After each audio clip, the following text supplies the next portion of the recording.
ऊर्जा ग्लोबल की जो एक हफ्ते पहले न्यूज आई थी, वो एक हफ्ता हो गया उसको न्यूज को। 24 जुलाई को आई थी, सीएफओ को अरेस्ट हो गए थे, और यहाँ पर सारी न्यूज है कि नोइंगली कमिटिंग ऑफेंसेस, और यहाँ पर सेक्शन के तहत वो सब हुआ था। हम वो चर्चा नहीं करने वाले, हम चर्चा ये करने वाले हैं कि यहाँ पर अपर सर्किट लगा है एक हफ्ते के बाद। जब से न्यूज आई है तब से यहाँ पर इसमें डाउनवर्ड मूवमेंट ही दिख रहा था, और मार्केट के फर्स्ट हाफ में भी हमें ऐसा कुछ लगा नहीं था कि अपर सर्किट लग जाएगा। और यहाँ पर देखिए ये 0% की थी। 12 बजे के बाद से जो मूवमेंट चालू हुई है, आपने देख लिया यहाँ पर पूरा अपर सर्किट लग गया, और यहाँ पर 2.5 से 3% की अपवर्ड मूवमेंट आ गई। तो अभी ऐसा क्यों हुआ, देखिए सबसे पहले तो हम यहाँ पर देखते हैं कि कितनी डिलीवरीज उठी है, फिर बाद में हम समझने की कोशिश करेंगे कि ऐसा क्यों हुआ। देखेंगे कि 81 लाख की यहाँ पर है ना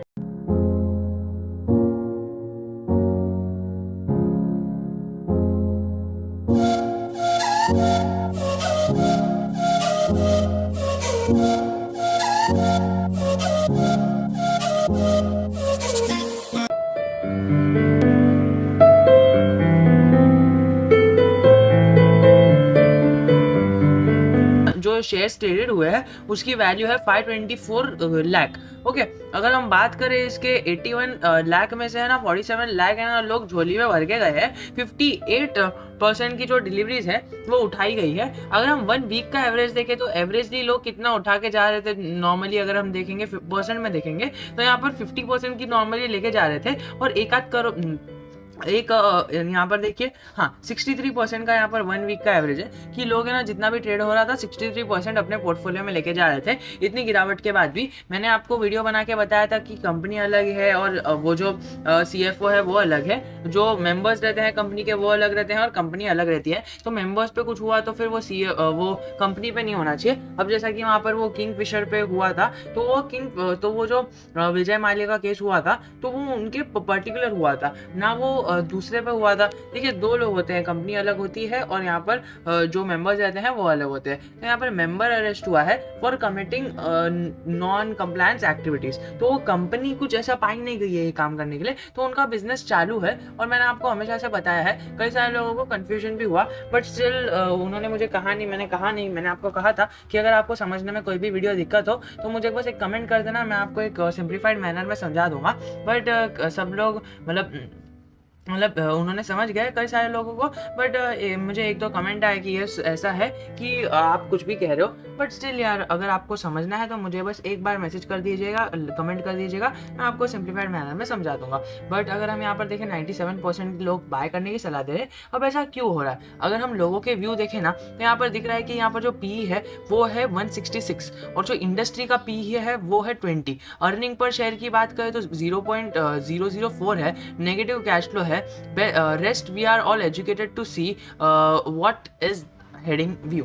ठीक है, यहाँ पर देख सकते हैं कि इंडस्ट्री का पीई 20 है और इस कंपनी का पीई 166 है। अभी देखिए इंडस्ट्री में है ना लोग 20, मतलब इंडस्ट्री में जो भी 20 रुपए का पीई है और यहाँ पर 20 का 166 का पीई है। यहाँ पर एक बार हम नजर डाल लेते हैं लेटेस्ट पीई की। यहाँ पर लेटेस्ट पीई हमें यहाँ पर 199 मतलब 200 का पीई दिख रहा है, मतलब है ना 200 की वैल्यूएशन है।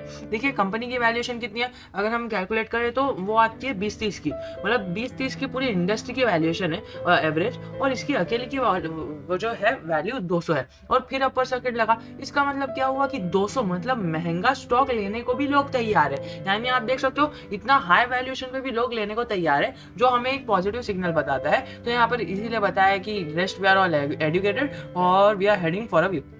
ये इन्होंने अपनी इतनी अच्छी बात रखी है, मुझे बहुत पसंद है, इसीलिए मुझे लगा कि आपके साथ शेयर करनी चाहिए। इन्होंने एकदम स्मार्टली सटनली व्यू दे दिया है अपना कि ये सारी चीज़ें हैं, और बाकी सारा तो इन्होंने मतलब ना नेगेटिव बोला है ना पॉजिटिव बोला है, ताकि इनके कमेंट पे कंट्रोवर्सी क्रिएट ही ना हो। इन्होंने बस कहा है कि ऐसा ऐसा है, अब आप समझ जाइए कि क्या है। अगर हम सेकंड की बात करें तो यहाँ पर है कि ऊर्जा global started its own move towards 10 rupees good luck. ऐसा कहा है कि गुड लक कहा है इन्होंने कि ये ना ऊर्जा ग्लोबल ने अपना खुद का मूव चालू किया है, और ये कह रहे हैं कि यस ये ऊपर जाएगा। Yes I am still here, I had an investment of around 16,200 in Urja, book profit of 30,000। I am a long term investor and can tolerate the foolishness of management. ये देखिए ये कैसा बता रहे, I reinvested the amount in Asian Paint, कैम, CDSL, India Mart, Avenue and Reliance Com and PS।